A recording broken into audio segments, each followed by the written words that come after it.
लड़का और लड़की की शादी के समय में कुंडलियों का मिलान आवश्यक है या आवश्यक नहीं है, इस बात पर विवाद रहा करता है। कुंडलियों का मिलान हमारे शास्त्रों के अनुसार, हमारी परंपरा के अनुसार मैं कहूँगा बहुत सालों से चला आ रहा है और इसको हम गुणांक मिलान भी कहते हैं। 8 पैरामीटर्स हैं जिन पर लड़के को और लड़की को मैच करके ये देखा जाता है कि उनके कुल गुणांक 36 में से कितने बनते हैं, और 18 से ज़्यादा गुण होने पर वो शादी की या विवाह की अनुमति ज्योतिष शास्त्र देता है, ऐसी एक धारणा है। पर ऐसा बहुत देखा गया है कि जहाँ पर गुणांक 36 में से 34, 32 या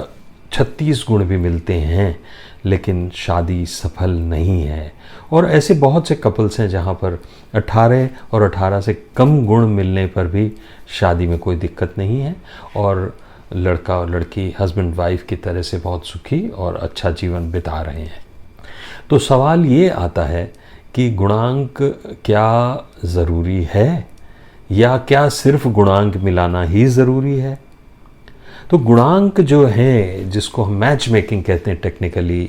एस्ट्रोलॉजी में, वो एक इंडिकेटर है कुछ पैरामीटर्स का। उसमें स्वास्थ्य भी है, उसमें कंपैटिबिलिटी है, उसमें लाइक्स डिसलाइक्स हैं, उसमें गुण और जो वीक और स्ट्रॉन्ग एरियाज़ हैं लड़का और लड़की के वो हैं,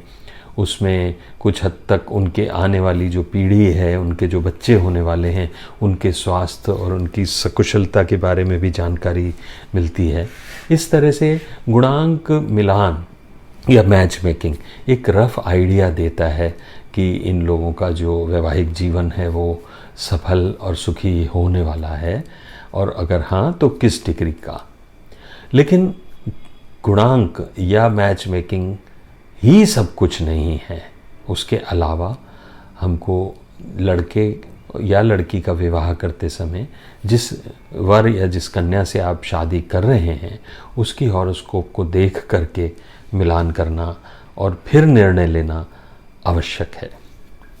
क्योंकि किसी भी व्यक्ति की हॉरोस्कोप से उसका स्वास्थ्य, उसकी मानसिकता, उसका व्यवहार, उसकी आगे की उन्नति अवनति, उसका भाग्य, ये सारी चीज़ों के बारे में हमें जानकारी मिलती है। तो जब आप अपने लड़के के लिए लड़की या अपनी लड़की के लिए लड़का देख रहे होते हैं तो बहुत सारी चीज़ें आप खुद ही देख पाते हैं, जैसे एजुकेशन है, फैमिली बैकग्राउंड है, कामकाज है, मोटा मोटी स्वास्थ्य की स्थिति है। ऐसी बहुत सारी चीज़ें आप अपने विवेक के आधार पर या दूसरी चीज़ों से पूछ कर, दूसरे और लोगों से, दूसरे स्रोतों से, सोर्सेस से इंफॉर्मेशन कलेक्ट करके आगे बढ़ते हैं। लेकिन बहुत से ऐसे एरियाज़ हैं जो छुपे हुए हैं, जैसे आयु है, कोई गंभीर बीमारी का योग है, भाग्य या भाग्य की विहीनता है, स्वभाव है व्यक्ति का, किसी किस्म का कोई एडिक्शन या किसी किस्म की कोई छुपी हुई बात तो नहीं है व्यक्ति में जो वो नहीं बताना चाहते हों, या फिर आगे की जो तरक्की है, आगे की जो उन्नति है या आगे की जो प्रोग्रेस है, जो फ्यूचर में वो लोग किस तरह से आगे सफलता की ओर बढ़ने वाले हैं या दिक्कतों वाला जीवन आने वाला है, इन सब के बारे में कुंडली से हमें एक बहुत अच्छा आइडिया मिलता है। तो गुण मिलान एक बात है जो अपनी जगह महत्वपूर्ण है। 36 में से 18 गुण या 18 से ज़्यादा गुण मिलने पर विवाह की अनुमति ज्योतिष शास्त्र देता है। लेकिन बहुत से ऐसे केसेस देखे गए हैं जहाँ पे